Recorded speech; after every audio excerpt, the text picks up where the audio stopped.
சில பேர் பார்த்தீங்கன்னா, எப்போ பார்த்தாலும் சிரிச்சுக்கிட்டு, ஜாலியாக என்ஜாய் பண்ணிட்டு இருப்பாங்க. ஆனா, அவங்களே அறியாம அவங்க கண்ணீரா வந்துட்டே இருக்கும் அவங்க கண்ல. ஏன்னு கேட்டிங்கன்னா, ஒண்ணுமே சொல்ல மாட்டாங்க. ஒண்ணும் இல்ல, தூசி விழுந்துட்டு, அந்த மாரி, இந்த மாரி சொல்லி சமாளிச்சுருவாங்க. ஆனா, மனுஷங்கள மட்டும் தான் அவங்களால ஏமாத்த முடியும். கடவுள ஏமாத்த முடியாது. சில நேரங்கள்ல ஒருத்தங்களால உங்களுக்கு கஷ்டம் வருது அப்படின்னா, அவங்க யாருன்னு நீங்க புரிஞ்சுக்கிறதுக்கு கடவுள் குடுக்குற ஒரு வாய்ப்பா மட்டும் தான் அது இருக்குமே தவிர, உங்கள கஷ்டப்படுத்தணும் அப்படிங்கிறது அவர் மோட்டிவா இருக்க வாய்ப்பே இல்ல. சரிங்களா? ஒருத்தவங்க உங்களுக்கு கஷ்டம் குடுக்குறாங்களா, ஒரு டைம்ல நீங்க அவங்க மேல உயிரே வச்சுட்ருப்பீங்க. அவங்க தான் நான் இந்த உலகத்திலே நல்லவங்கன்னு நெனச்சிட்ருப்பீங்க.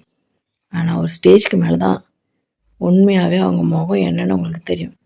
ஸோ, அந்த நிமிஷம் உங்களுக்கு அழுக வர்றப்போ, கத்தி அழுதுருங்க. ஒண்ணும் பிரச்சனை இல்ல. திருப்பி அவங்கள நம்ப மாட்டீங்கல்ல? ஏமாற மாட்டீங்கல்ல? அது ரொம்ப நல்லாயிருக்கும். ஸோ, உங்களுக்கு வர கஷ்டங்கள நீங்க அந்த மாரி எப்போ யோசிக்க ஆரம்பிக்கிறீங்களோ, கஷ்டத்த பார்த்து நீங்க பயப்பட மாட்டீங்க. அத ஹேண்டில் பண்ண பெரிய தைரியசாலி ஆயிடுவீங்க. கஷ்டமே இல்லாம இருந்துச்சுன்னு வச்சுக்கோங்களேன், லைஃப் ரொம்ப போர் அடிச்சிரும். அதனால சின்ன சின்ன கஷ்டங்கள் வரட்டும்.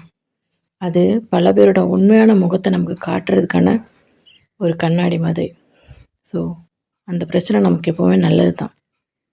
ஸோ, இதுக்கெல்லாம் ஒரு முடிவு வராதான்னு நீங்க யோசிச்சுட்ருக்கீங்கன்னா, படைச்சவருக்கு தெரியும். எல்லாத்துக்கும் எப்போ முற்றுப்புள்ளி வைக்கணும்னு. கண்டிப்பா எல்லாமே மாறி, நிஜமாவே உண்மையான சிரிப்போட அந்த உலகத்துக்குள்ள நீங்க வர்றதுக்கு ஒரு காலம் கண்டிப்பா வரும். எதுவுமே யோசிக்காம, நிம்மதியா உங்க வாழ்க்கைய சந்தோஷமா வாழுங்க.